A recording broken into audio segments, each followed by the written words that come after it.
Et pour le panel 3, comme vous pouvez le constater, vous pouvez le voir à l'écran, l'innovation, l'économie verte et numérique. L'innovation, on respire, comme si c'était dicté. Hein. L'économie verte et numérique, des moteurs de transformation économique. Voilà. Vous êtes en train de prendre des clichés. Très bien. Et donc, nous avons, normalement, la disposition devait se faire pour que ça facilite pour ceux qui sont déjà là. Vous avez Morgan Hanan, j'espère que je prononce très bien. Voilà, Morgan Hanan, qui est le manager directeur de Traders Reports. Voilà, c'est lui qui est là. Juste au milieu, vous avez Marc Dobré, voilà, qui est en tunique blanche, qui est expert agroéconomiste, spécialiste en économie verte et qui est le CEO de Green Invest Africa. Et juste à côté de ces deux visages, vous avez le docteur Edi Nyapia, que vous avez certainement beaucoup vu sur, les réseaux sociaux. Il est spécialiste en économie des marchés. Donc, ce seront pour moi nos trois intervenants qui vont vous édifier sur ce thème. Ils ne vont pas seulement vous édifier, il va falloir qu'il y ait quelqu'un qui va mieux les canaliser et qui va mieux gérer les échanges. Ça sera le brillantissime, qui est également coach des dirigeants, M. Franck, j'espère que je prononce très bien, c'est Franck, je l'appelle habituellement, Franck Berton, n'est-ce pas, c'est ça? Très bien. Donc vous avez 1 heure pour le panel, et après 30 minutes seront données au public pour pouvoir soumettre leurs différentes préoccupations, les incompréhensions qu'ils ont certainement remarquées ou soulignées durant le panel. Bon panel à vous, et à tout à l'heure. Merci. Bonjour à toutes et à tous. Donc je suis Franck Berton, je vais avoir le plaisir de bavarder, discuter, triturer et essayer de faire sortir des choses un peu pratiques et stratégiques avec nos trois intervenants du jour que j'ai le plaisir de retrouver. Je vais faire un petit mot d'introduction. Alors je vous propose un plan, comme on l'a dit tout à l'heure, où je vais faire une petite revue de c'est quoi cette économie numérique réellement, et ses côtés vertueux et aussi ses problématiques qu'elle pose. Comment on peut aussi aborder l'économie verte et en quoi ça peut être très pratique. Et puis quand on a la chance comme nous ou comme moi de pouvoir marier les deux, qu'est-ce que ça peut créer comme mélange intéressant en termes d'emploi, en termes de business, et en termes aussi de comment utiliser finalement à la fin de la journée des technologies à des fins plutôt utiles quand on parle de changement climatique, quand on parle de marché de décarbonation qui arrive et qui a été annoncé courant juillet, on en parlera notamment avec Marc, comment ça marche, ces histoires de crédit carbone, comment ça marche, ces histoires de finances vertes, et finalement qu'est-ce qu'on finance et où est-ce qu'on commence et où est-ce qu'on s'arrête. L'économie numérique, c'est un mélange de bullshit, je répète, c'est un mélange de bullshit et de perspectives tout à fait réelles. Il y a beaucoup de fake dans le numérique. Il y a aussi beaucoup de technologies qu'on passe sous silence et qui pour autant servent à quelque chose, et tout n'est pas numérique. Il y a des choses aussi qui peuvent se passer sans l'utilisation du numérique, et voilà. Je fais partie des gens qui contestent le mot intelligence artificielle, puisque pour moi elle n'existe pas, c'est un thème de marketing. Il y a de l'intelligence numérique, il y a de la génération d'images, de wording, etc. Mais jusqu'à aujourd'hui, l'homme sait ce qu'il fait et la machine ne fait que le copier.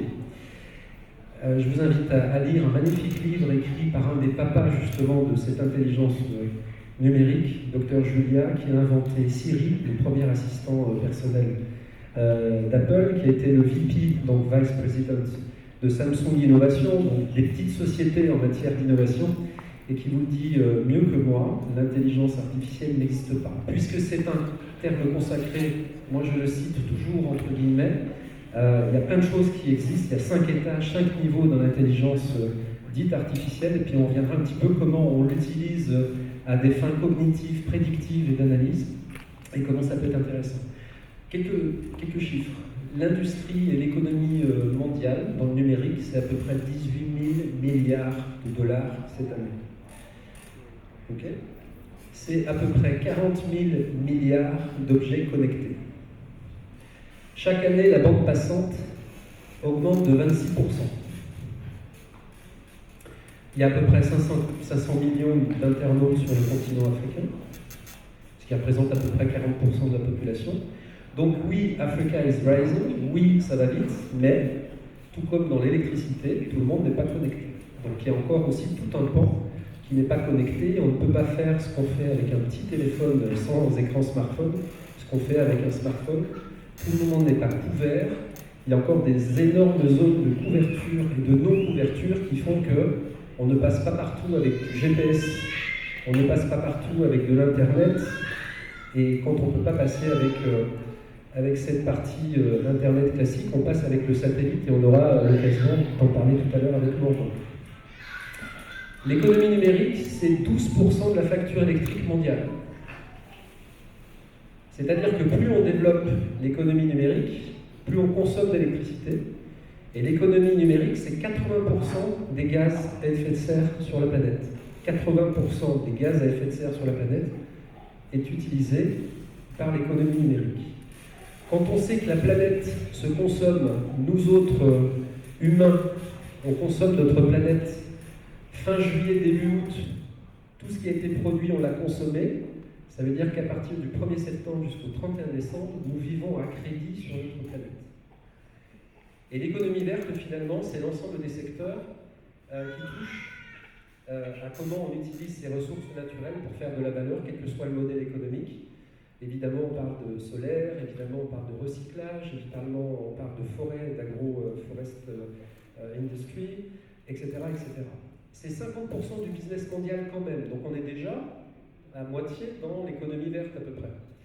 L'économie verte aussi, même si le continent africain ne pèse que 4% à peu près des fameux effets de serre, des gaz à effet de serre, on a quand même un paradoxe puisque nous sommes le continent qui fournit 65% des terres arables et qui a un déficit commercial de 36 milliards de dollars chaque année. 36 milliards de dollars, c'est à peu près, si on ne fait rien sur le changement climatique sur le continent, la facture qu'on devra payer à peu près dans les années 2030, à peu de choses près. Donc tout est lié quelque part. La Côte d'Ivoire, c'est évidemment une industrie et une économie numérique qui marche, mais qui marche plus dans les effets d'annonce que dans la réalité. Il y a beaucoup d'effets d'annonce, il y a beaucoup de projets, mais nous sommes toujours stockés à la place 109e au classement de l'innovation et de la compétitivité mondiale. Donc on doit se poser la question de pourquoi. Pas assez de bandes passantes, pas assez de développeurs de niveau mondial et de niveau international, pas assez de projets bancaires. Ça ne veut pas dire qu'il n'y a pas d'énergie, ça ne veut pas dire qu'il n'y a pas de talent, ça ne veut pas dire qu'il n'y a pas d'idées. La semaine dernière, Synetplay, qui est une des premières startups ivoiriennes qui existait il y a à peu près une dizaine d'années, a fait son exit, c'est-à-dire que son fondateur, Idriss, est sorti du capital en 2 fois. Il y a eu un investisseur qui est venu, puis ensuite il est sorti. C'est la seule start-up qui ait fait une exit complète en 10 ans. Ça, c'est des chiffres réels de l'économie numérique. Ça ne veut pas dire qu'on ne va pas progresser. Cette année, l'économie numérique en Côte d'Ivoire, c'est à peu près 5,5 milliards de dollars.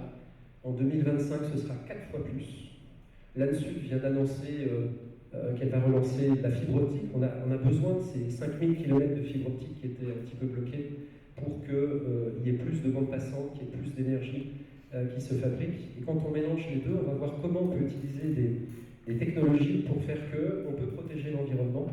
Et ça me permet d'introduire tout de suite nos 3 intervenants après ce petit rappel économique et qualitatif.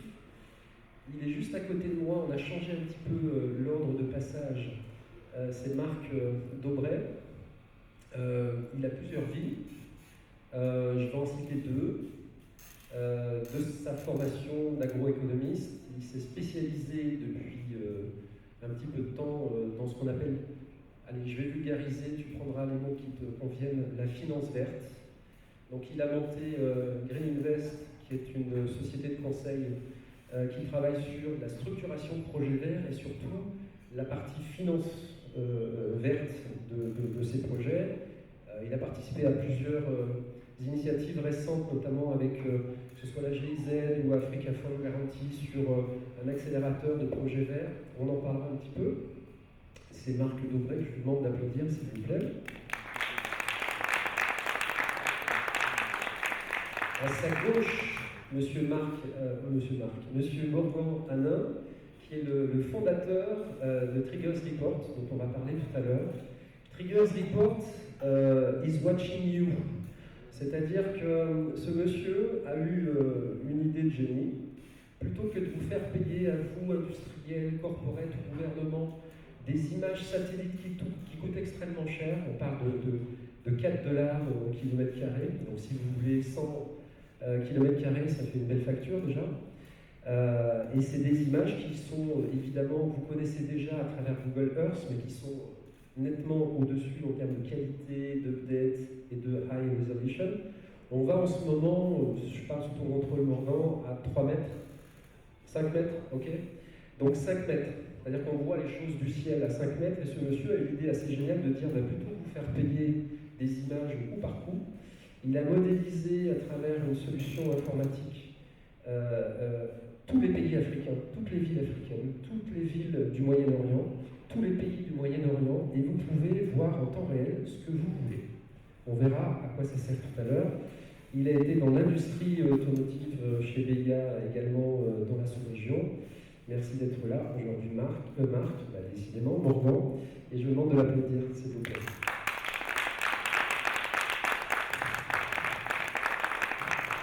Le jeune homme qui vient d'arriver en Côte d'Ivoire, qui est tout au bout là-bas, et que vous ne connaissez pas sur Facebook notamment, s'appelle Dr Eddy Niapia, l'inventeur de plusieurs concepts, notamment le fait d'endommager notre ignorance ou de progresser ensemble, des baselines que vous voyez de temps en temps sur des cours. Il est, entre autres, assistant-chercheur à l'INPHB.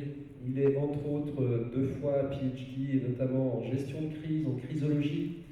Il est le président du conseil d'administration de Noé Polytechnique, qui est une université qui forme autrement les jeunes avec ou sans diplôme, notamment en utilisant le SPES, qui est une méthode de résolution des problèmes. Je vais m'arrêter là parce qu'après, tu n'auras plus rien à dire. Et Eddy, il travaille beaucoup sur l'employabilité. Donc il est là aussi pour parler du marché de l'emploi, de ce qu'on appelle l'industrie du savoir. Et c'est intéressant aussi de coller les besoins des entreprises et puis comment on forme les talents d'aujourd'hui et de demain. Avec des déficits entiers sur certains métiers, les métiers d'aujourd'hui, puis les métiers qui ne sont pas encore inventés. On nous dit que 70% des métiers de demain n'existent pas encore. Donc comment on fait aujourd'hui avec toutes ces données? Marc, je vais commencer par toi. Le gouvernement ivoirien fait une annonce courant juillet, je crois, pour nous dire que ça y est, enfin, nous allons mettre en place un marché de la décarbonation pour faire en sorte que je crois les 315 projets identifiés par le ministère de l'Environnement, qui représentent à peu près 15 milliards de dollars de besoins financiers, vont pouvoir petit à petit être structurés, avoir, je vais te laisser les algorithmes et les appellations de CCV, de CND et consorts. Comment ça marche, ces crédits carbone? Ça sera ma première question, puis après je te relance sur d'autres questions. Merci. Merci Franck. J'ai commencé peut-être par dire que quand tu as fait une telle introduction d'une telle qualité, c'est difficile de rentrer dans le jeu, mais on va jouer le jeu. Et donc bonjour encore à toutes et à tous. Je pense que la question sur les crédits de carbone est une question qu'il faut peut-être relier à un panorama plus large. Et un panorama plus large qui lui-même doit tenir compte de la thématique qui nous concerne donc ce matin. Souvent, quand on parle de crédit carbone, ça peut être un terme un peu rébarbatif. Nous, dans notre jargon d'environnementalisme, de changement climatique, on a beaucoup d'acronymes et de termes, mais à la fin de la journée, il faut d'abord peut-être retenir que le carbone, c'est comme une unité de mesure par rapport justement à tout ce qui concerne les émissions de gaz à effet de serre, qui sont la clé de tout ce qui est changement climatique. Donc, je fais le retour pour dire que pour lutter contre le changement climatique, il faut pouvoir donc cerner, mesurer les émissions de gaz à effet de serre. Et pour cerner, mesurer les émissions de gaz à effet de serre, il faut justement cette unité, ce talon, un peu comme on a le mètre, et ça devient donc le carbone, le CO2. Et l'idée, c'est de dire que le CO2, c'est un référentiel, mais ça peut concerner plusieurs types de gaz à effet de serre, notamment le méthane et d'autres. Alors, le marché carbone, et c'est l'idée aussi de dire que derrière ces mots, il y a des vies, derrière ces mots, il y a des projets. Parce que quand on parle de gaz à effet de serre, quand on parle de lutte contre le changement climatique et donc de carbone, on parle, et je pense que Franck l'a dit tout à l'heure, de quelques secteurs clés, et même quand on parle d'économie verte. On parle de tout ce qui est énergie renouvelable et efficacité énergétique. On parle de tout ce qui est lutte contre la déforestation et agriculture durable et climato-intelligente. On parle de tout ce qui est économie circulaire et recyclage, mais on parle aussi de l'eau et on parle d'autres thématiques, mais ce sont les thématiques principales en termes de lutte contre le changement climatique. Quand on parle aussi de carbone, on parle en général plutôt d'atténuation, mais c'est-à-dire tout ce qui permet de réduire les émissions de gaz à effet de serre. Mais il faut savoir qu'un enjeu essentiel pour la Côte d'Ivoire et pour les pays africains, c'est l'adaptation aux effets néfastes du changement climatique. Alors effectivement, le carbone, la Côte d'Ivoire a mis en place donc par décret il y a quelques jours, en juillet, c'était une intention.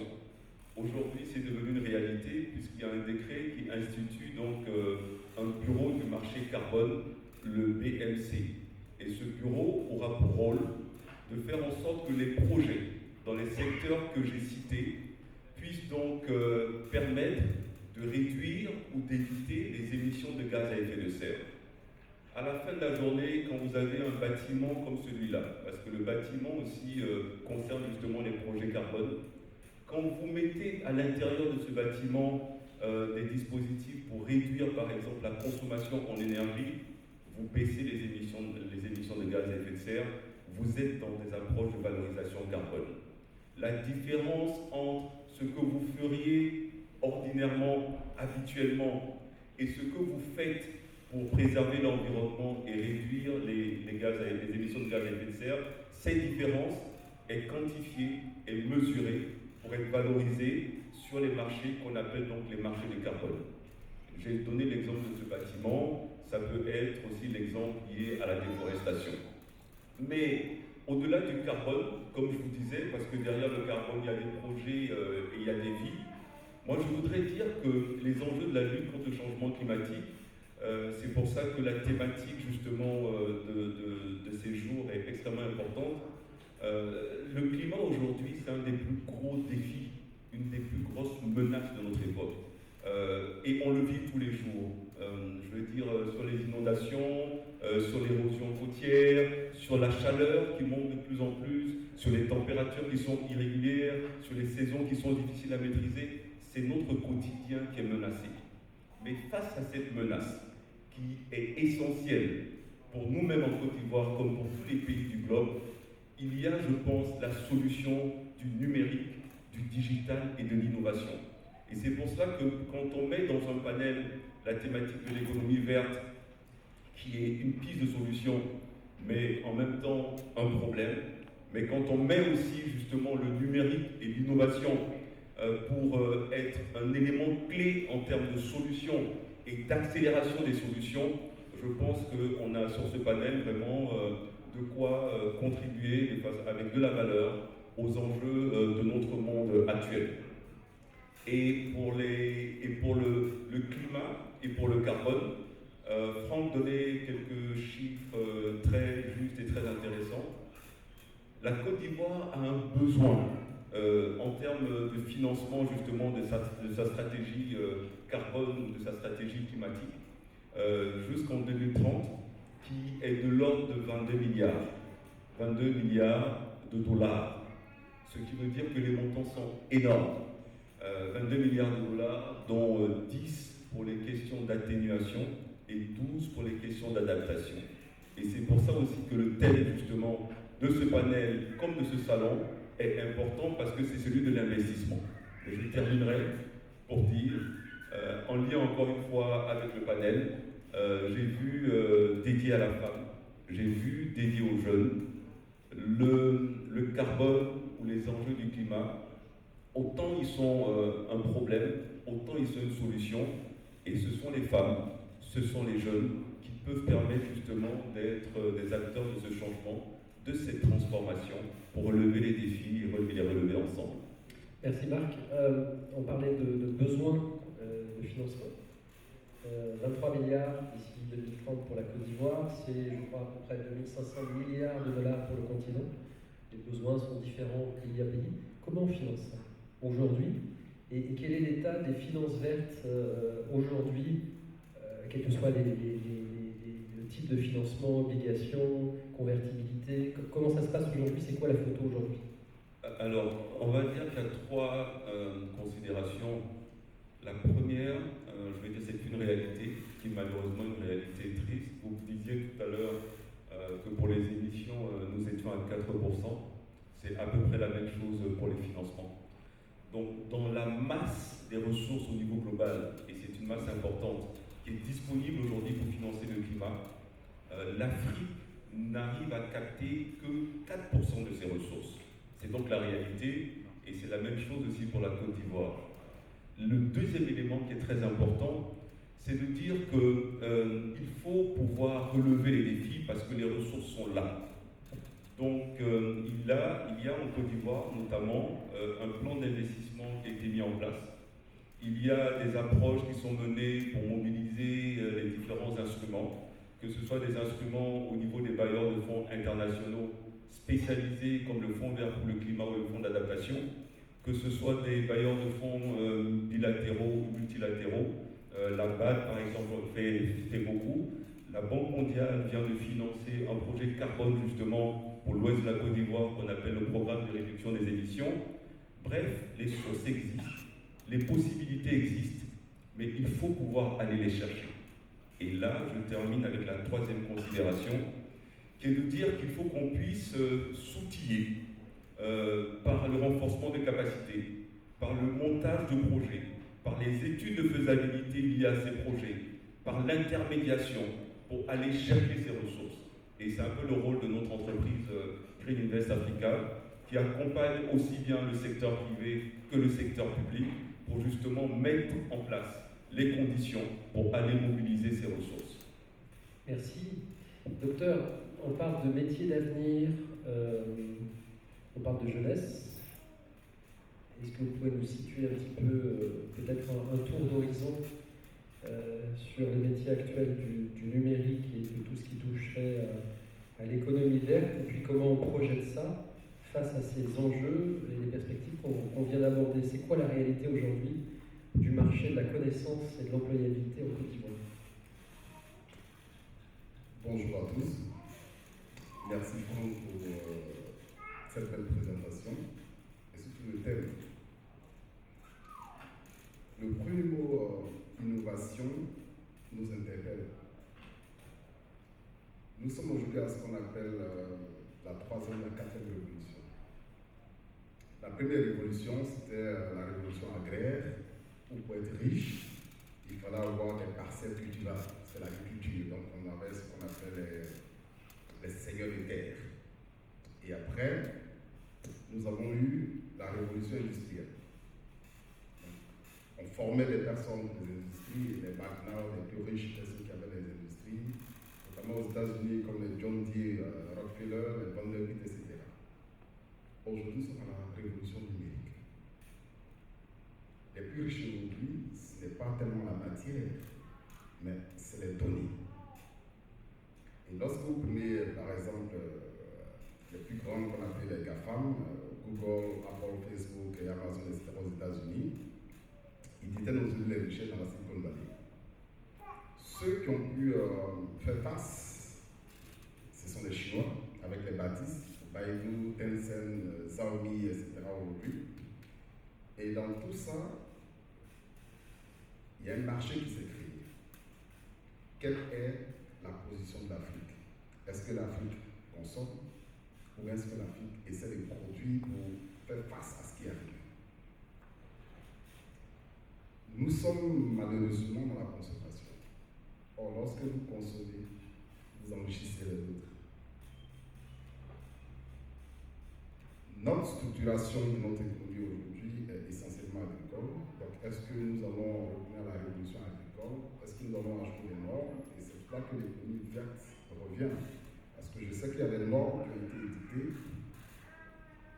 pour faire en sorte que lorsque vous prenez par exemple des nouvelles normes sur la vente du cacao,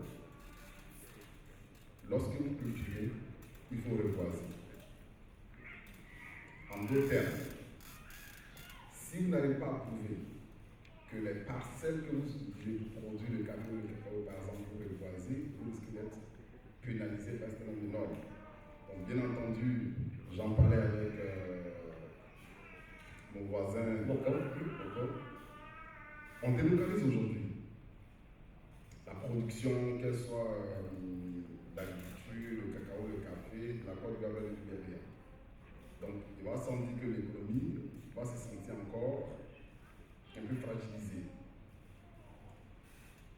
Nous avons des opportunités et tous ces défis qui sont présentés ici en termes d'économie numérique sont des défis. Il faut s'adapter. La question ici que nous nous posons, c'est vrai que vous me posez la question, mais je pose la question à tout le monde, quelle est notre capacité d'adaptation et d'innovation pour produire de la richesse? Parce que tant que nous ne monétisons pas ce que nous produisons, il sera sans doute que nous allons toujours être en difficulté. Monsieur Debré en parlait, 4% de tout ce qui est financement n'est même pas encore capté en Afrique, donc il y a des défis. Donc voici un peu ce que je pourrais dire d'entrée sur l'état des lieux. Vous parliez du café cacao et notamment se pose la problématique de ce qu'on appelle les EUDR en ce moment, c'est-à-dire cette capacité à être compatible avec les critères de déforestation de l'Union européenne, qui est un des grands exportateurs de certains produits fabriqués en Côte d'Ivoire, avec des échéances qui étaient à juin puis en décembre, où on utilise certaines technologies qui vont faciliter le mapping de la traçabilité, de la présence de ces grands producteurs, alors, que ce soit dans le café cacao, que ce soit dans l'huile, que ce soit dans la cajou, etc. À votre niveau, au niveau des interventions que vous faites avec certains entrepreneurs, il y a un de vos modules assez connu qui s'appelle l'ADN de l'entrepreneur. Alors, c'est pas forcément uniquement au niveau du numérique, ça peut être d'autres choses, un garagiste, un transformateur agricole. Est-ce que le mindset de l'entrepreneuriat en Côte d'Ivoire, vous parlez d'innovation, est en train de passer à d'autres échelles, non pas pour faire du copier-coller de ce qui existe ailleurs, mais par rapport à des agendas de l'Union africaine notamment, 2060, 2030, etc., collés à des réalités d'économie verte, parce que il y a deux façons de voir le verre à moitié vide ou à moitié rempli, mais il s'agit de potentiel de marché. L'économie verte va être créatrice d'emplois d'à peu près 23 millions d'emplois dans les 5 prochaines années, notamment sur l'Afrique de l'Ouest. Comment on traduit ça sous forme de formation, d'emploi, d'accompagnement sur le knowledge, sur la connaissance, sur ce savoir? Ici, le défi encore ici, c'est l'anticipation. Parce que lorsque on prend le bilan du café cacao, c'est la principale recette d'exploitation qui constitue notre budget. Le défi qui va se poser ici, c'est de structurer des filières qui vont créer des compétences locales pour pouvoir capter ces marchés-là. Donc si nous sommes encore dans la production de ce qu'on appelle des supports, c'est-à-dire en forme de comptables, en forme de marketeurs, en masse, alors que ceux qui vont produire ne sont pas formés, ne sont pas structurés, il va sembler qu'il y aura une déséquilibre. Donc ici, c'est une opportunité, mais c'est des décisions stratégiques. Si nous prenons la décision, par exemple, d'investir dans tout ce qui est économie verte, c'est-à-dire que les curricula doivent suivre, parce qu'il faut des compétences pour pouvoir occuper ces emplois qui vont être créés. Donc, on pourra créer des marchés, on pourra créer des économies, mais s'il n'y a personne pour pour alimenter ou pour occuper ces postes-là, il y aura toujours un taux de chômage élevé. Donc il faut anticiper. Et dans l'anticipation, il y a l'audace. Il faut être audacieux pour anticiper sur ces modèles économiques qui sont déjà là, qui existent, pour que la population puisse en bénéficier. Chez Triggers Report, si je comprends bien, j'aime bien votre phrase d'accroche, vous rapprochez la terre du ciel ou vice-versa, hein, on va revenir là-dessus, mais alors, je vais faire un peu le vulgarisateur, on est dans l'industrie spatiale, Monsieur Hanin ne fabrique pas de satellites, dans la chaîne des valeurs de ce marché-là, il y a un bloc qui s'appelle la data, le risk management également, parce que ça dépend comment on adresse cette data. Et vous, un de vos métiers, une de vos spécificités, c'est de produire de l'accès à une data que vous allez même simplifier dans l'usage, que ce soit pour un gouvernement, que ce soit pour un secteur privé ou que ce soit pour une ONG, quelqu'un qui va se préoccuper d'enjeux climatiques, etc. Comment ça marche concrètement et c'est quoi l'originalité de votre solution? Bonjour Franck, bonjour à tout le monde, merci bien de m'avoir accueilli sur ce panel. Comment dire, aujourd'hui, j'ai écouté ce que les deux voisins ont dit et je pense que ça se rejoint un peu dans les deux fonctions. Aujourd'hui, on a la data. La data existe, mais c'est très complexe. La data satellite existe. Vous en trouvez partout, que ce soit aux États-Unis, que ce soit en Europe, que ce soit en Afrique, il y a partout. Beaucoup de pays ont commencé à lancer des satellites, des microsatellites, des gros satellites. Il y a vraiment beaucoup de choses qui ont été faites. Et aujourd'hui, ça reste très complexe pour les gouvernements, les sociétés privées, alors moins pour les chercheurs parce que c'est un peu leur job, de pouvoir décrypter cette data, de pouvoir utiliser ces data sur leur pays facilement. Donc ici, l'objectif est de, on va dire, réunir l'ensemble de ces data, la simplifier, la démystifier. C'est vraiment ça, c'est-à-dire donner l'accès à tout pays, tout gouvernement, toute entreprise par rapport au projet et de pouvoir le suivre facilement avec une plateforme. Ça rejoint un peu le financement qui cherche un petit peu comment est-ce qu'on va capter du financement, comment est-ce qu'on va montrer à ces bailleurs de fonds qu'on suit notre pays et qu'on a quelque chose.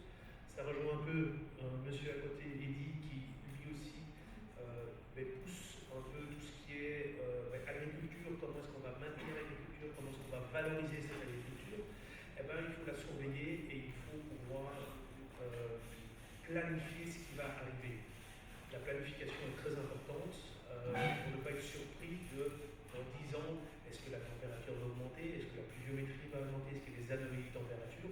Aujourd'hui, on le voit déjà. On fait des analyses là-dessus et on arrive à prouver que, par exemple, dans le nord de la Côte d'Ivoire, il y a plus d'anomalies de pluviométrie qu'il y a 10 ans. Donc, sur l'impact sur les cultures. Donc, est-ce qu'on reste dans la même culture? Est-ce qu'on modifie cette culture? Et donc, façon de travailler aussi, ou de façon de financer cette culture-là, doit être faite. De même pour tout ce qui est déforestation, reforestation. Comment est-ce qu'on détecte qu'une forêt est déforestée? C'est des milliers d'hectares. Comment est-ce qu'on le voit? Comment est-ce qu'on analyse? Mais simplement avec l'imagerie satellite qui est accessible, c'est complexe, on décomplexifie. On a des updates mensuels de tout un pays. On descend du 5 mètres pixels, donc on commence à voir quand même relativement bien ce qui se passe dans les forêts. Et donc ça permet de faire de grandes préventions en disant voilà, on a analysé que économiquement, il y a des nouvelles règles qui sont arrivées dans un pays, les gens ont bougé, ont passé la frontière, sont passés de l'autre côté. Donc le problème n'a pas disparu, le problème s'est déplacé. Et le fait de pouvoir analyser ça avec des imageries satellites qui sont accessibles, qui sont visuelles, on peut évidemment planifier et voir en disant ok, chez nous il n'y a plus de problème, mais le problème s'est déplacé ailleurs. Donc le financement peut aider à justement contrer ce genre de choses-là pour accompagner les gens. Tout ce qui est emploi, culture peut aussi être amené. Je prends toujours l'exemple de l'orpaillage. L'orpaillage illégal aujourd'hui, au Ghana, c'est un vrai fléau, donc c'est commencé à pénétrer. Ça arrive en Côte d'Ivoire, il y a plusieurs sites qui sont en train de devenir des gros orpailleurs. Aujourd'hui, il n'est pas nécessaire d'arrêter, parce que ça fait vivre le village complet, les gens continuent à faire de l'orpaillage. C'est plutôt la façon dont on va les accompagner en financement, en emploi, leur faire comprendre qu'on peut peut-être faire de l'opage, mais on peut aussi faire de la culture à côté, donc être diversifié dans ce qu'on fait, et donc au fur et à mesure les ramener aux valeurs et ne pas polluer les sols comme aujourd'hui on le fait dans l'orpaillage, pour donner des bonnes pratiques dans cette zone. Donc, vous facilitez l'accès aux données, puisque vous avez une longueur d'avance en termes de stock d'images, pour faire simple, si je vulgarise, et vous allez permettre aussi de faire des analyses et du refresh, c'est-à-dire qu'on n'a pas, on fait l'économie de prendre des consultants qui vont faire ça pour son compte. On n'a pas à le faire à chaque fois avec des méthodes différentes, avec des satellites différents. On peut automatiser les choses et faire un simple refresh. Oui, exactement. Donc nous ici, on donne aussi l'opportunité aux gouvernements, aux ONG, aux institutions, à tous ceux qui sont intéressés, de pouvoir générer du reporting. Le reporting, du monitoring, c'est plutôt, alors, reporting, monitoring, pas tout à fait la même chose, mais le monitoring est très important parce que à force de monitorer, on va en sortir un rapport. Pourquoi sortir un rapport? Pourquoi sortir un rapport mensuel? Parce que derrière, vous avez des financements. Vous avez des cultures et vous avez des emplois, des entrepreneurs qui sont là, qui vivent autour de toutes ces cultures-là, que ce soit des jeunes entrepreneurs, que ce soit des femmes, que ce soit, tout à chacun a un métier qui se rapproche de l'agriculture ou à d'autres segments. Et le fait de pouvoir monitorer et avoir des reports permet en fait d'avoir un suivi dans la logique du projet.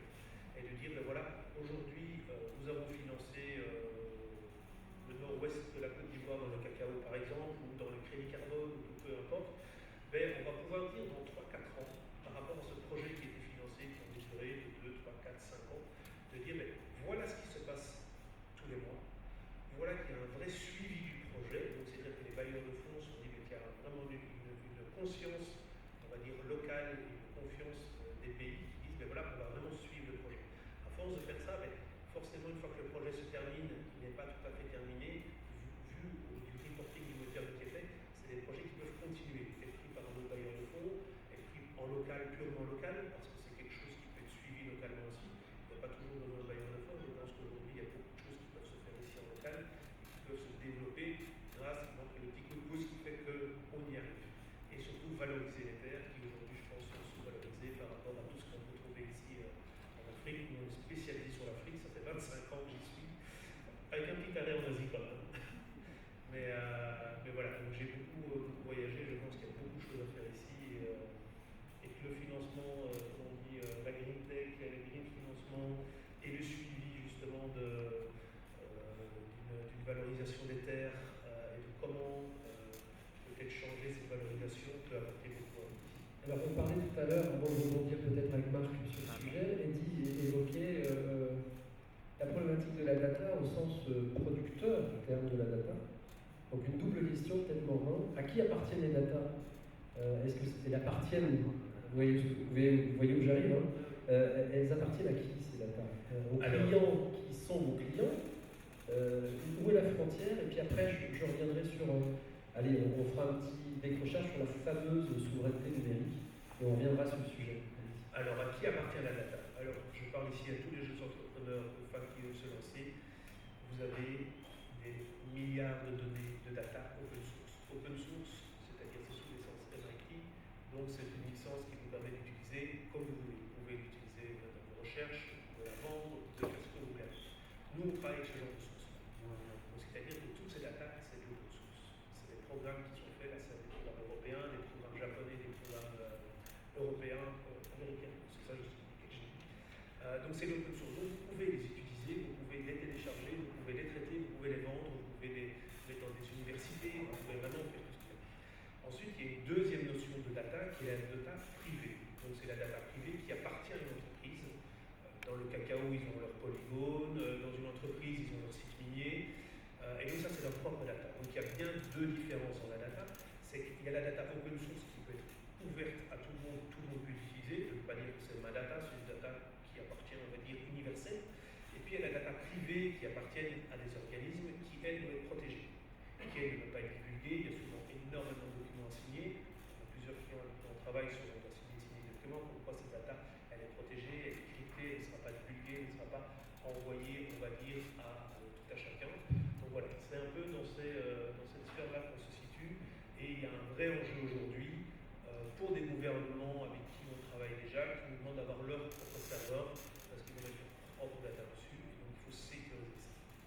Alors, je fais un petit aparté pour revenir sur la souveraineté numérique. Au-dessus de vos têtes, il y a à peu près 20 000 satellites qui tournent en ce moment. Ce qui fait qu'il y a des nouveaux métiers. La gestion des déchets des satellites. Des data centers solaires. Donc, il y a des gens qui travaillent déjà sur ça. Okay. Le continent a lancé combien de satellites? Il y en a un qui a été lancé il y a 15 jours aux États-Unis par un pays presque voisin, c'est le Sénégal qui faisait le 55e satellite. La Côte d'Ivoire, depuis 3 ans, parle de lancer son satellite. Ça vient de Yamoussoukro, le cœur du pays. Et on n'en est pas encore là. Juste un élément de souveraineté numérique et de ce qu'on appelle le soft power. Il suffirait de 200 000 $, 200 000 $, pour que la Côte d'Ivoire revienne dans le top 5 des satellites africains, c'est-à-dire 3 nanosatellites. Un nanosatellite, c'est 50 000 $, ça se fabrique en coopération industrielle, en transfert de technologie. On est en train de travailler avec un grand monsieur qui s'appelle Fernand Ballet, qui est ivoirien, que je voudrais citer ici, puisque nous avons la chance d'avoir 2 Ivoiriens à des emplacements stratégiques sur le continent. Fernand Ballet, qui est le coprésident du comité de la géodésie aux Nations Unies, il est en même temps le patron de la cartographie au PNED, d'accord? Donc c'est un savoir-faire, un pur jus ivoirien. La géodésie, c'est un terme barbare pour expliquer la courbe de la planète et en quoi, si on a un petit degré qui est en avance ou en ralentissement, les bourses mondiales s'effondrent. C'est la notion du temps, d'accord? Et face à ça, une industrie spatiale africaine qui commence à se structurer avec la création et un siège désormais au Caire, en Égypte, de l'agence spatiale africaine, dont le directeur exécutif est un Ivoirien, Dr Diarra. Donc on a une convergence aujourd'hui assez intéressante. Ça ne règle pas de problématique de souveraineté, puisque vous savez très bien que 90% des datas mondiales appartiennent soit à la Chine, soit aux États-Unis, et que ça fait l'enjeu de grosses batailles dont je tairai les noms aujourd'hui. Dans ce magma-là, Marc, on fait comment? J'ai tendance à dire que souvent il faut simplifier les choses. On va dire que la géostratégie mondiale nous met quand même parfois, malheureusement souvent, en position, on va dire, de fragilité. C'est vrai pour le numérique, mais c'est vrai aussi pour le climat. Je pense qu'une des pistes que nous, en tout cas, nous essayons de construire dans le climat, mais qui peut être valable aussi pour le numérique, c'est de considérer que les pays africains doivent se mettre ensemble.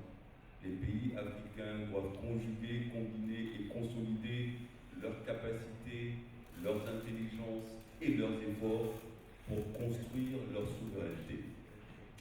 Mais je pense que justement ce terme de souveraineté, qu'il s'agisse de souveraineté numérique ou de souveraineté écologique, pour moi, dans un panel comme celui-là, je pense qu'on est à la fois pour passer la connaissance, mais on est aussi là aussi pour l'engagement.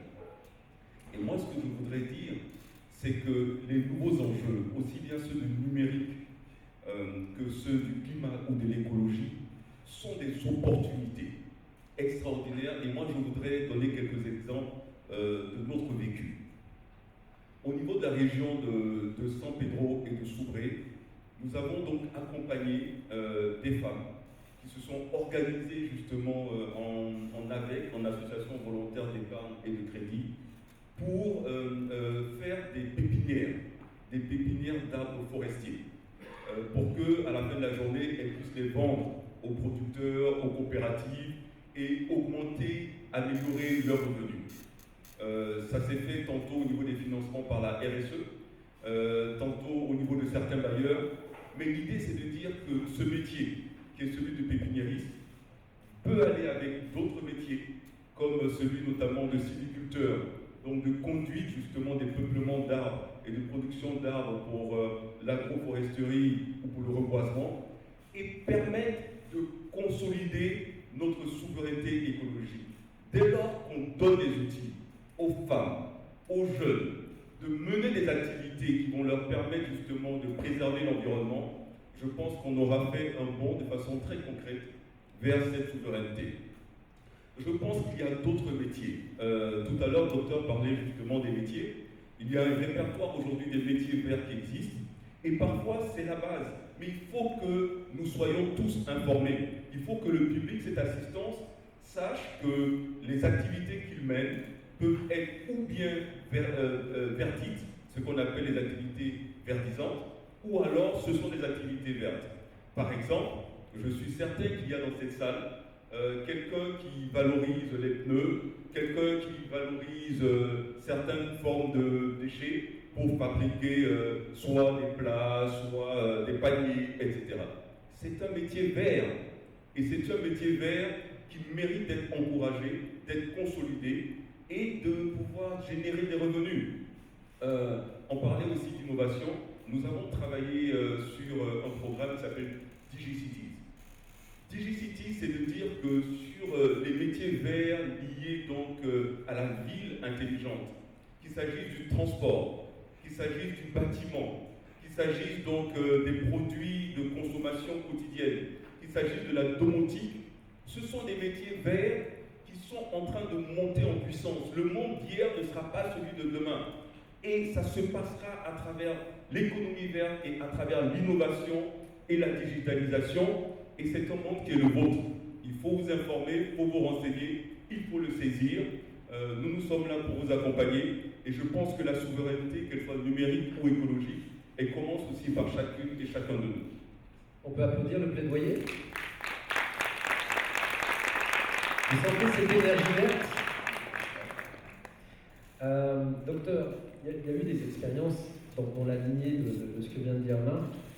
Je pense à un fameux moment où on était tous en train de se creuser la tête quand la planète s'est arrêtée pendant la Covid. Tu vois où j'arrive? Où finalement on est revenu aussi en période de cherté de la vie, quand les modèles changent et que on s'aperçoit qu'on peut peut-être faire plus de pain avec du manioc qu'avec de la farine qui coûte très cher et du blé qui est l'objet de prise d'otage entre des guerres européennes qui ne nous concernent pas forcément, mais dont les dommages collatéraux nous touchent de plein fouet. On peut parler de ce qui se passe aussi en innovation verte à Yamoussoukro, qui est un terreau fertile aussi sur la matière. Tu peux nous citer peut-être un ou deux exemples que tu as vus ou auxquels tu as participé? Tout à fait. Pour mieux comprendre un peu ce que nous avons développé, tout est lié en fait. Il parlait d'orpaillage par exemple. Lorsque vous prenez la ville de Demboko, il n'y a plus de surface culturelle. La conséquence, c'est que les terres ont été louées pour des orpailleurs. Lorsqu'ils utilisent la cyanure, par exemple, qui est déversée dans le lac, dans le bas d'un lac, les poissons disparaissent. Donc, l'activité qu'il faut en amont va avoir un impact sur la production, par exemple, les pêcheurs qui n'auront plus de quoi non seulement pêcher en l'habitation, mais ça va détruire l'environnement. Et cette activité n'est pas durable parce que vous ne pouvez pas continuellement polluer et vivre après, parce qu'après, il faut aller manger. Lorsque vous prenez le secteur du riz, par exemple, la Côte d'Ivoire va dépenser 500 milliards par an pour importer du riz pour son autosuffisance alimentaire, là où les sols sont détruits par l'horaire. Donc c'est cyclique. Au niveau encore du poisson qu'on a déjà pu acheter dans le Banama, on va encore importer du poisson qui va encore revenir cher. Donc c'est un peu comme le poisson qui se mord la queue. Donc quand on parle d'environnement, peut-être que les gens ne voient pas l'impact, mais c'est lié. Et tant que l'environnement ne sera pas préservé, on n'aura pas suffisamment de ressources pour vivre. Parce que la première souveraineté, c'est la souveraineté alimentaire. Et l'aliment va avec la nature. C'est vrai, on ne peut pas les chasser comme il a dit, mais si on les laisse prospérer dans le temps, on risque de créer d'autres problèmes après qu'on ne va pas résoudre. Donc, il faut prendre des mesures courageuses et puis arrêter là où il faut arrêter, parce qu'après, on ne va pas léguer quelque chose de vert à ceux qui viendront après, et on sera toujours dans une logique d'achat et de consommation, de production et de consommation, et ça va créer encore le fossé entre les riches et les pauvres et augmenter la vie chère. Voici un peu le cycle que je souhaiterais expliquer pour que les gens comprennent un peu l'enjeu de l'économie verte de l'environnement. Tout ce qui est production de déchets et recyclé peut générer des revenus. Hier, j'étais à un autre panel sur l'innovation et un jeune homme qui a créé une maison à partir des déchets recyclés. Ça, c'est de l'innovation. Par cet homme qui court où le logement pose problème, si à partir des déchets recyclés, on peut fabriquer des maisons, ça peut être une solution qui, à grande échelle, pourra résoudre les problèmes de logement et surtout créer des métiers. Il y a plein d'éléments comme ça. Pour aller dans le même sens sur le recyclage, si on parle de ce segment dans les 8 grandes familles, on va dire, de l'économie verte, il y a 10 communes à Abidjan qui, pour des raisons X et Y, polluent cette grande lagune. D'accord.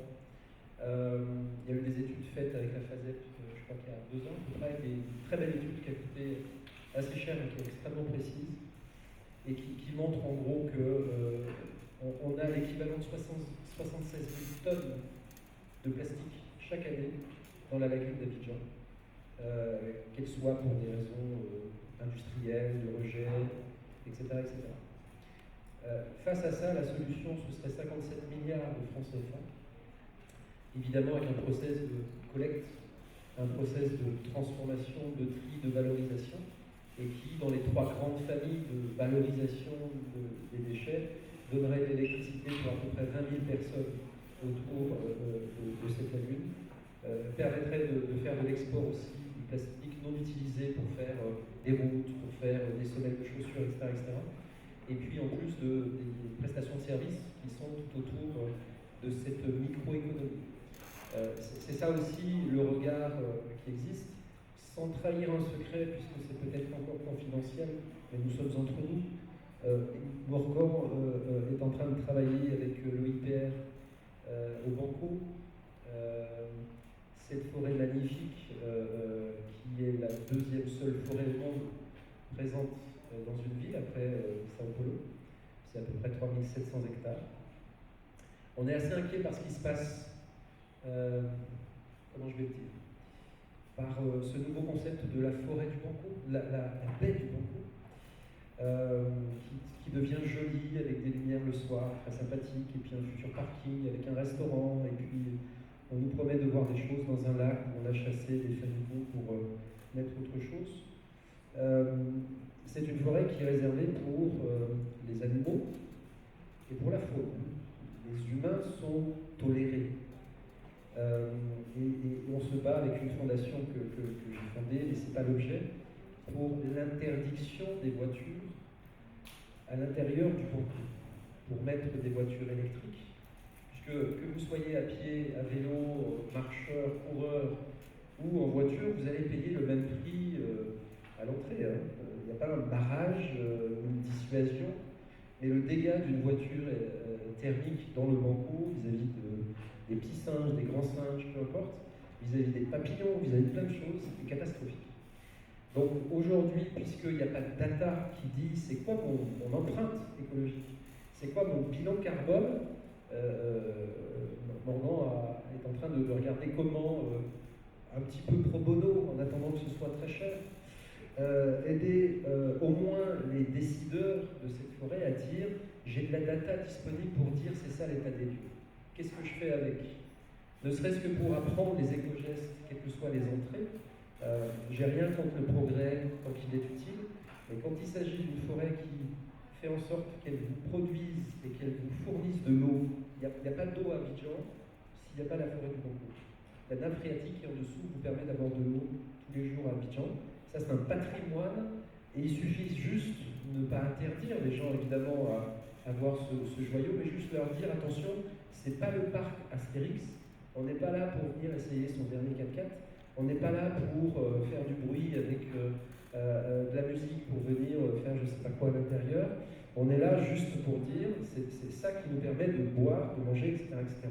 Et comment la technologie va permettre de dire, je peux être utile. Tu peux juste développer ce que tu peux dire là-dessus? Voilà. Non, c'est clair que le parc du Banco est un très beau projet. Je pense que c'est des forêts qu'il faut soigner, qu'il faut regarder. La technologie aujourd'hui permet de pouvoir faire un million de choses. C'est vraiment incroyable. Que ce soit du satellite, que ce soit déposer des capteurs, que ce soit des caméras, il y a énormément de choses qui sont faites, mais il faut la respecter. Et aujourd'hui, une des manières de le faire, c'est via le satellite, pour voir s'il y a des dégradations, pour voir ce qui s'est passé depuis 10 ans dans cette forêt. Est-ce qu'elle a été mangée par la ville?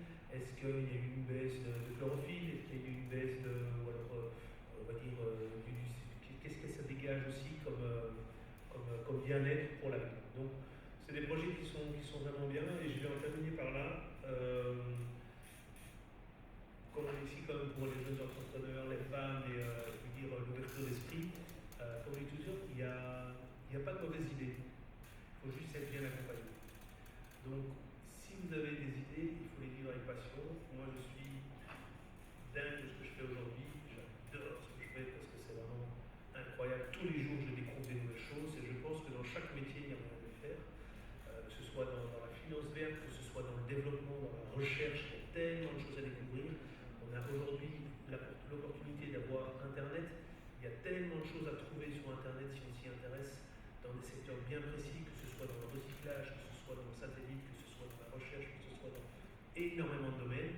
Donc il faut y croire, il faut y aller, et je pense qu'aujourd'hui ici à Abidjan, il y a beaucoup de support qui est donné par le gouvernement dans des créations de hubs, que ce soit fait avec des grands groupes de transport comme AGL, CMAG, CGM, enfin, il y a énormément de grands groupes comme ça qui peuvent vous aider et qui peuvent vous apporter un plus pour développer votre projet. Donc franchement, il faut y aller, il ne faut pas avoir peur, il faut toquer une porte, dire voilà, j'ai besoin d'aide, comment est-ce qu'on fait? Il y a plein de choses à faire, que ce soit avec Marc ici ou avec Eddy. S'il y a une bonne vibe, comme on dit, je pense que c'est des choses qui peuvent avancer. Chose qu'il faut être, c'est passionné, et il faut un peu de temps pour que ça se mette en place. Alors merci pour cette transition vers les questions. On a essayé de vous décrypter, faciliter. On est passé dans du stratosphérique, dans du géostratégique, dans du stratégique et de l'opérationnel, pour que ce soit un peu digeste sur ces thèmes. On est dans un salon d'investissement, la première édition, qui s'adresse aussi aux femmes et puis aux jeunes. Avec un très jeune d'ailleurs qui nous suit depuis le début. Bonjour Maël, pardon. Je vais peut-être, si on est dans les temps, ouvrir peut-être 3 questions, on va y répondre. On va peut-être faire un ou 2 tours comme ça, puis on fera un petit tour de mode conclusion après, avant de rendre le micro. Qui veut commencer?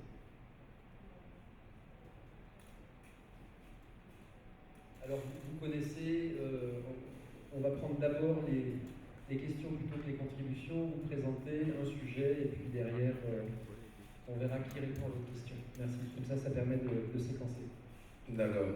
Je me présente Axé Angodo Oswald, et ma question est la suivante. En ce qui concerne les data, les données, aujourd'hui, on a Internet, on a accès à beaucoup d'informations, et parfois il est difficile de traiter les informations, les fake news et les bonnes informations.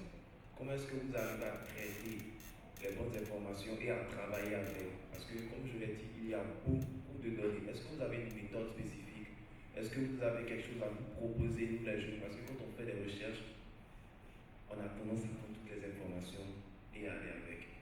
Comment naviguer avec celles qui sont précises et celles avec lesquelles on pourra atteindre les objectifs? Merci. Merci. Une autre question?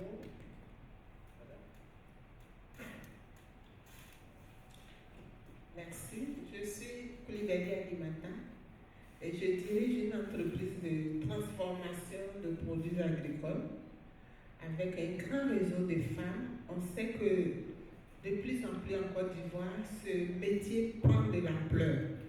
Alors, nous, notre souhait, c'est de pouvoir faire un grand projet pour ces femmes qui sont surtout au niveau basique. Et pourtant, leurs produits sont consommés, elles vendent dans les grandes surfaces de distribution, et elles ont maîtrisé le métier.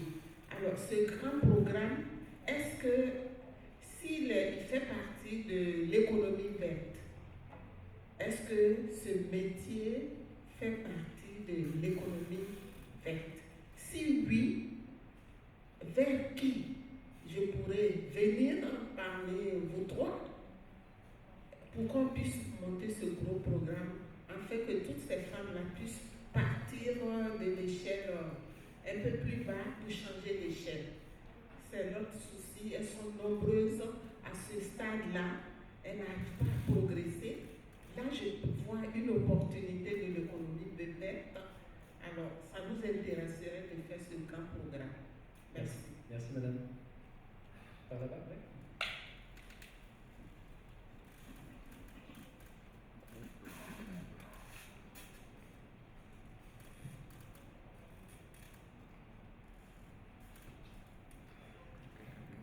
Bonjour à tous, je suis Manuela Baka et ma question c'est, dans les propos de M. Ezi, il a dit que l'Afrique est toujours consommatrice dans le marché du numérique.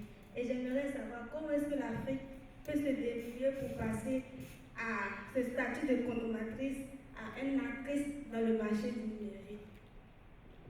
Merci, on va permettre aux panélistes de répondre. On va peut-être commencer par la fin. Dans la question de Manuela, elle dit comment on passe d'un statut de producteur, enfin de consommateur de l'information numérique à un statut de producteur. Merci. Pour produire, il faut investir. Et pour investir, il faut un marché. Lorsque vous prenez Alibaba par exemple, ils sont en Chine, ils vendent carrément en Côte d'Ivoire, parce que le marché va au-delà de l'Asie. La Chine, c'est 1,4 milliard d'habitants. La Côte d'Ivoire, on est encore à 30 millions. Le Nigeria, 230. 230. Vous voyez qu'en termes de population déjà, mais il faut créer des produits compétitifs. Il faut des décisions politiques.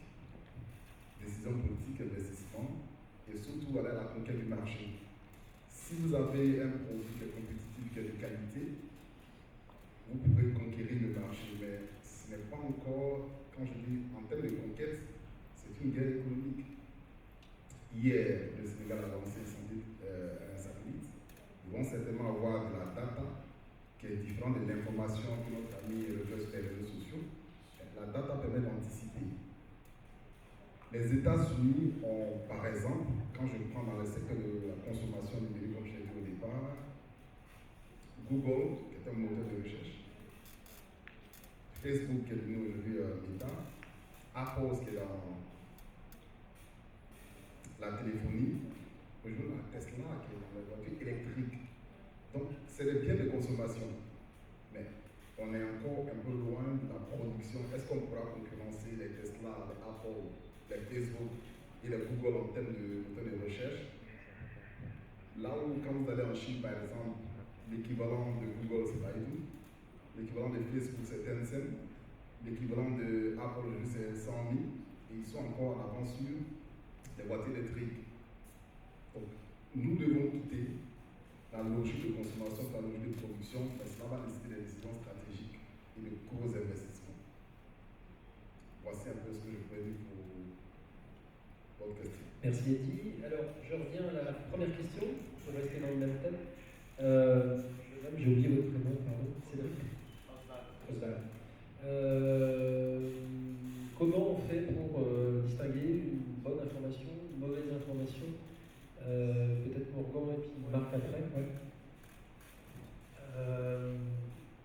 Comment les distinguer? Il y a beaucoup d'informations. De un, je pourrais dire qu'il faut se renseigner d'où vient l'information. Parce qu'il ne faut pas la prendre brute sur du Facebook, sur du Google. C'est qui a produit l'information. La source. La source, d'où vient l'information. Si vous trouvez la source, vous avez quand même 60% de chances qu'elle soit correcte. Une fois que vous avez trouvé cette source-là, il faut se renseigner sur cette source, que ce soit, là, par exemple, le programme Copernicus européen sur le satellite. C'est aller vérifier à l'intérieur de leur site internet, contacter des gens, envoyer des emails, voir si derrière il y a de l'information vérifiée. Est-ce qu'ils ont été cooptés, est-ce qu'ils ont été vérifiés par d'autres organismes qui utilisent la même source? Et c'est comme ça qu'on arrive à dire est-ce qu'on a une source quasiment sûre et certaine, parce qu'on a vérifié qui l'utilise, comment elle s'utilise, vers qui elle s'adresse. Si elle s'adresse, comme je prends tous ces programmes satellitaires, parce que je suis là-dedans, que ce soit l'ANSAT, Copernicus, il y a les Japonais, il y a les Coréens, il y en a vraiment beaucoup, ils s'adressent à énormément de gens. Il y a énormément de gens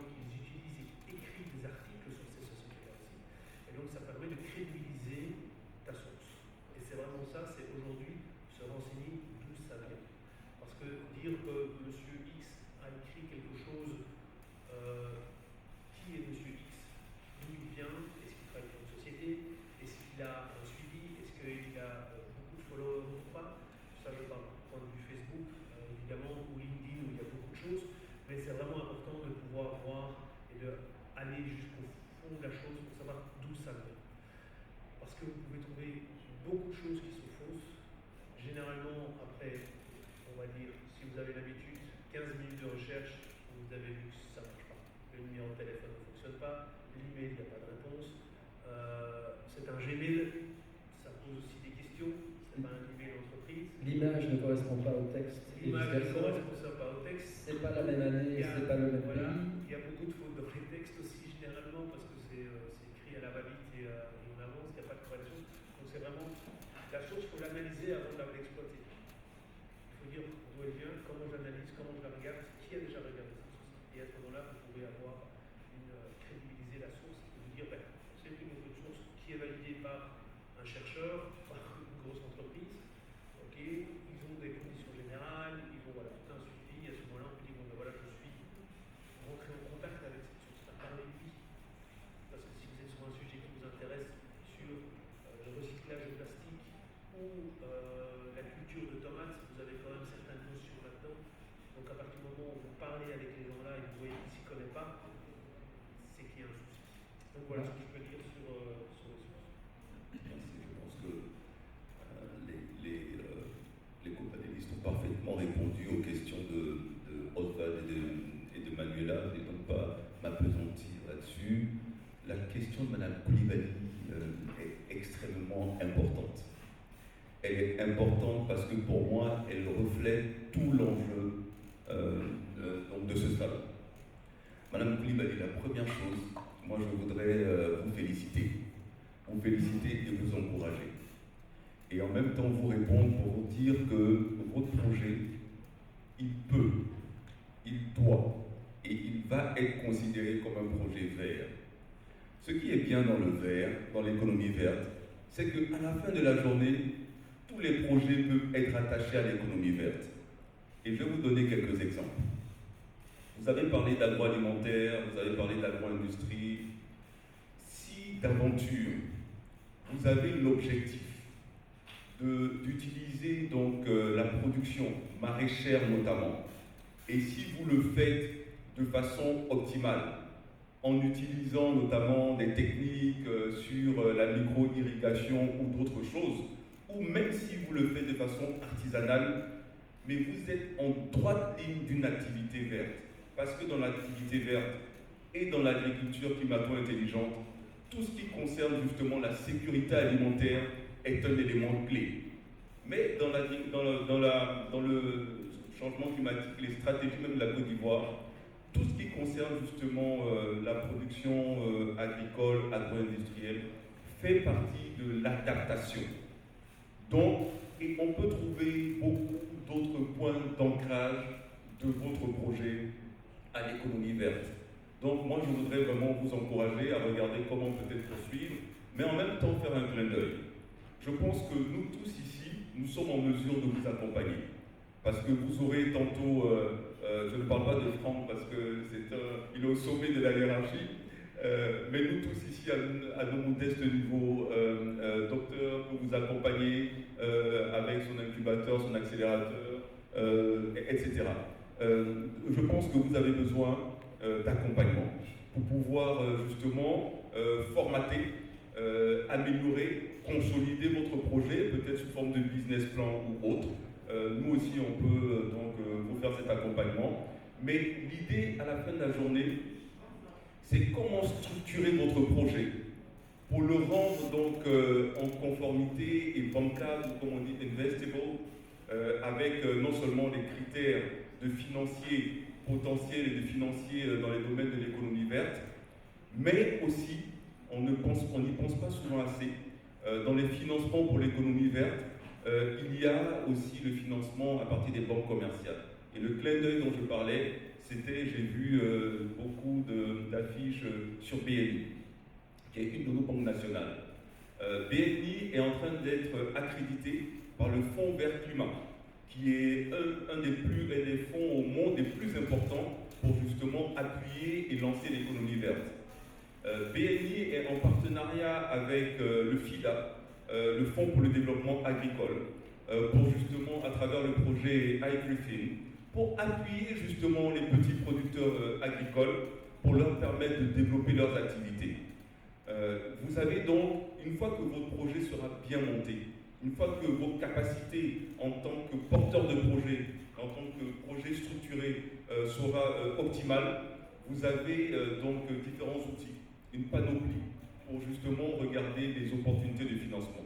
Ça peut être des financements bancaires, il y a parfois des difficultés, mais encore une fois, certaines banques qui sont déjà outillées ou sont en train de s'outiller, sensibles à l'économie verte, peuvent être plus réactives et plus flexibles. Mais il y a aussi les fonds d'impact, par exemple.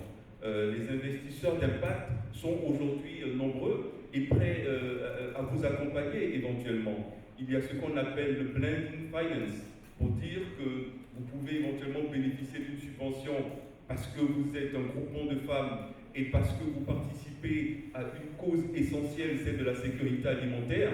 Une subvention d'une fondation ou d'une autre institution de financement peut venir se conjuguer avec un financement classique. Ça peut être, Franck en parlera mieux que moi, un fonds d'investissement en private equity. En fait, il y a différents outils qui sont possibles.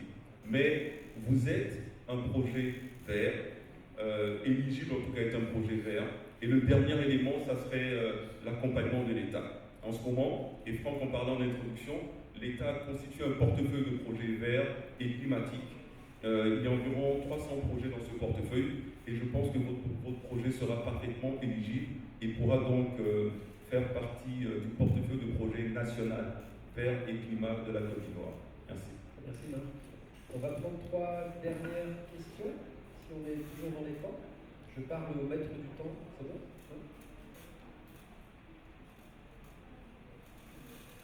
Alors, 2 questions. Bonjour, je me nomme M. Kaba Mohamed. Je suis représentant d'un fabricant de groupes électrogènes en Côte d'Ivoire, qui est l'usine de production Berto Lipo en Haïti. Et depuis un certain moment, je suis une formation à l'usine en Italie pour la conception des groupes électrogènes. Vu qu'un fabricant de groupes électrogènes consiste à fabriquer le châssis et la coque. Le moteur, il est importé, vu qu'il y a plusieurs fabricants de moteurs dans plusieurs pays. Et j'ai constaté que la politique en Côte d'Ivoire en ce moment est plus basée sur l'industrialisation de nos matières premières. Vu que nous disposons de plusieurs matières premières en Côte d'Ivoire, donc ce n'est pas un problème pour nous de se procurer du fer pour pouvoir fabriquer la coque et le châssis. Et c'est dans ce but-là que je suis en train de travailler en ce moment. Et j'aimerais savoir ici, sur ce panel, si mon projet pourrait être accompagné par une institution que vous pouvez m'indiquer sur le plan national. Merci. Alors, si je comprends bien votre question, vous voulez devenir producteur et fabriquer vos groupes électrogènes et vous avez besoin de la matière première. Oui, la matière première, elle se trouve déjà chez nous ici. Vu que c'est tout ce que tu fais. Des morceaux d'école et autres, des différents épaisseurs. D'accord, merci beaucoup. Une autre question, monsieur? On va tricher parce qu'ils ne nous entendent pas, donc on va monter à 3 questions, il n'a pas entendu. Allez-y vite. Juste devant, voilà. Bonjour, je suis Fulbert Besson, entrepreneur. Je m'intéresse à la culture du riz. Comme le docteur l'a signifié tout à l'heure, nous importons par exemple de 505 milliards chaque année pour satisfaire le besoin en riz en Côte d'Ivoire. Et ma question va s'adresser à M. Morgan. J'aimerais savoir, est-ce que les données fournies par la data les données fournies par les satellites peuvent permettre de faire un suivi des cultures de riz. C'est-à-dire, est-ce qu'on peut zoomer jusqu'à faire des suivis? Je vous réponds tout de suite. Oui et non. Alors oui, on peut faire un suivi sur, on va dire, comme on dit, le NDVI, c'est-à-dire l'indice végétal, qui vous permet de, c'est une norme mondiale, on va dire, sur un indice des végétaux. Et donc, on peut vous donner la qualité de votre champ. Et vous dire dans votre champ où est-ce qu'il y a des parties de votre champ qui sont moins producteurs que d'autres. Alors, on le fait par le satellite, on peut le faire par drone. Par drone, c'est encore plus précis, ça coûte quand même assez cher, et puis il faut avoir des drones, il faut suivre. Il y a moyen de faire ça. Alors maintenant, de zoomer jusqu'à voir le champ. Alors on le voit à 5 mètres pixels. 5 mètres pixels, ça veut dire qu'on le voit. Un pixel, c'est 5 mètres par 5 mètres. Ce pixel-là, on peut lui donner énormément de dérivés. Voir s'il y a une bonne oxygénation, voir s'il y a de la chlorophylle qui sort, voir la réflexion de la lumière sur ce 5 mètres, 5 mètres. Donc on va lui donner une couleur, ce qui va nous permettre de dire, sur ces 5 mètres, pas de problème.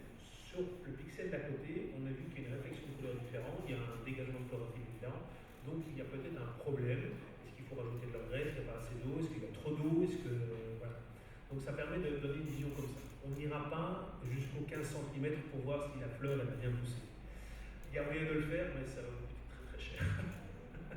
Donc oui, il y a moyen de le faire sur des grandes parcelles. Le riz, ça reste quand même des parcelles qui sont assez grandes.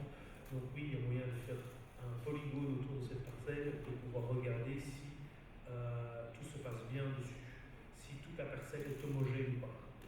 On aura différentes couleurs sur la parcelle, ce qui va nous donner une idée de dire ça se passe très bien devant et puis on sait que sur la parcelle il y a un dévers, donc il y a une stagnation, il y a de l'eau qui stagne, donc on a une meilleure productivité peut-être, et donc on va dire voilà le problème est là-dessus.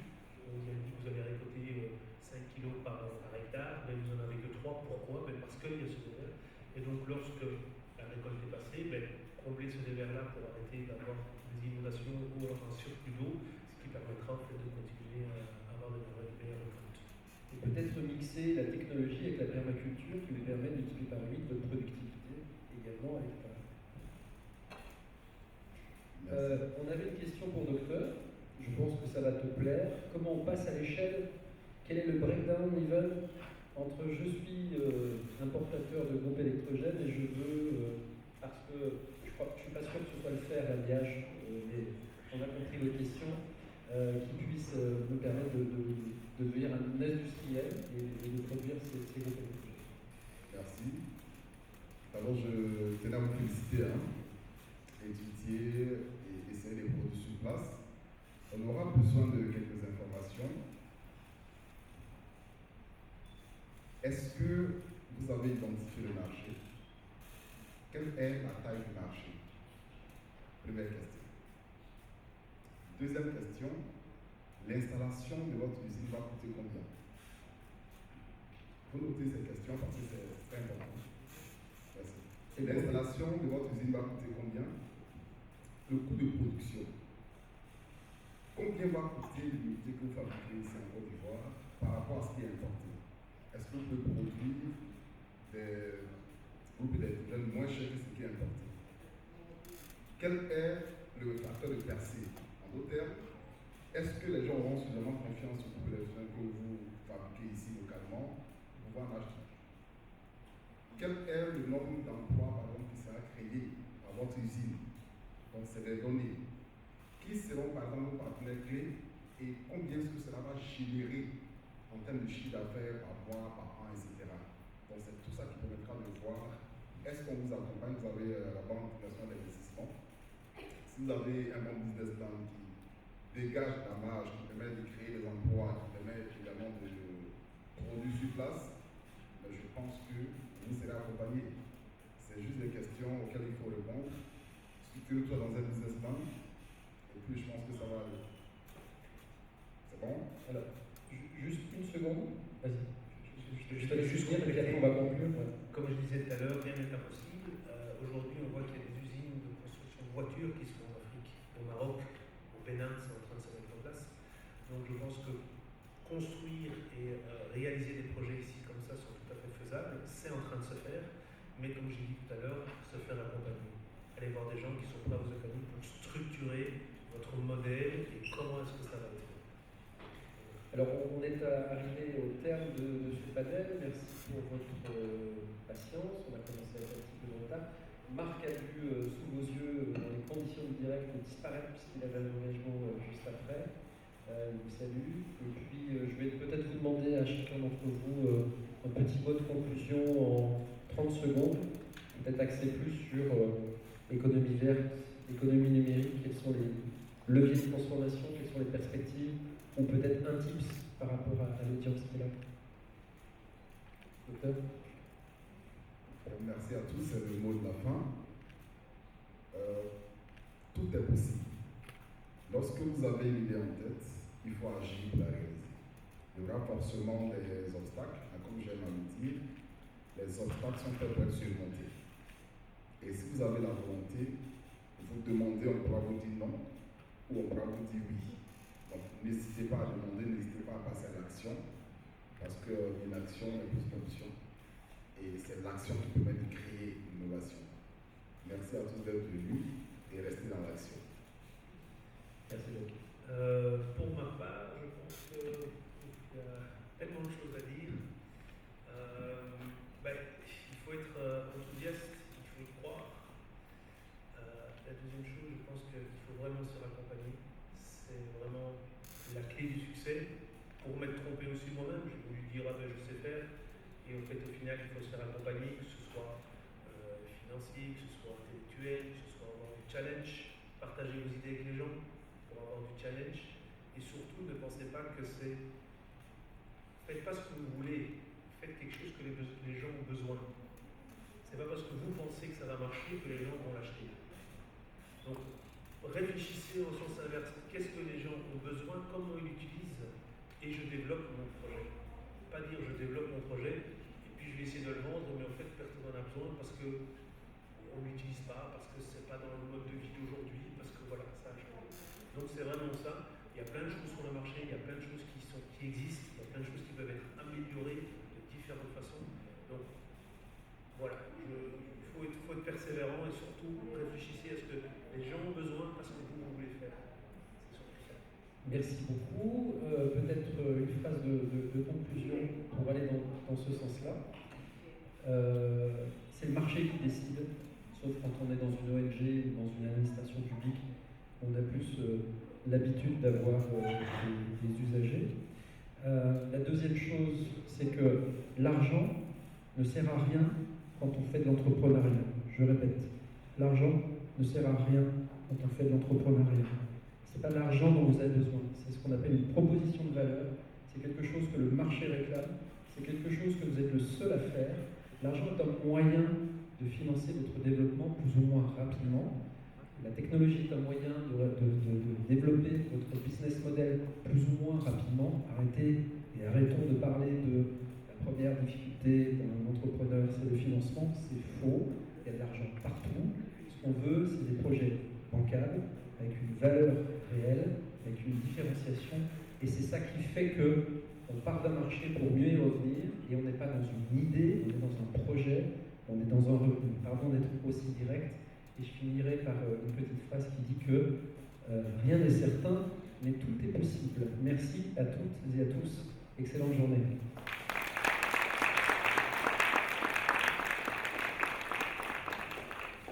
Merci à vous également. On va leur permettre d'immortaliser le moment par une photo, s'il y a des photographes qui sont avec nous. Voilà. Vous allez nous rejoindre ici. Monsieur le modérateur Franck Berthaud, Docteur Meeting Ampia, et bien sûr, Monsieur Bancan Anna, Monsieur Marc Aubry était d'autres temps pour moi, il était avec nous. Vous allez venir là pour la photo, avec bien sûr l'accompagnement de la commissaire générale. Et on rappelle également qu'on a la présence remarquable du prix national d'excellence 2024 cette année. Cette dame qui est la présidente d'un réseau et qui a eu la reconnaissance au niveau du sommet de l'État, Madame Salimata Koulibaly, qui également va nous rejoindre. Je vais vous demander pour elle également un lot de vivants d'applaudissements. Elle a été prix national d'excellence 2024. Elle a reçu des mains de son excellence, M. Alassane Ouattara, un magnifique trophée, bien sûr, une enveloppe qui accompagne pour toujours lui permettre de concrétiser ses différents projets au sein de son maison. Merci beaucoup. Les amis, ne partez surtout pas, parce que la suite, c'est tout de suite. On va regarder tout ça à l'écran et découvrir.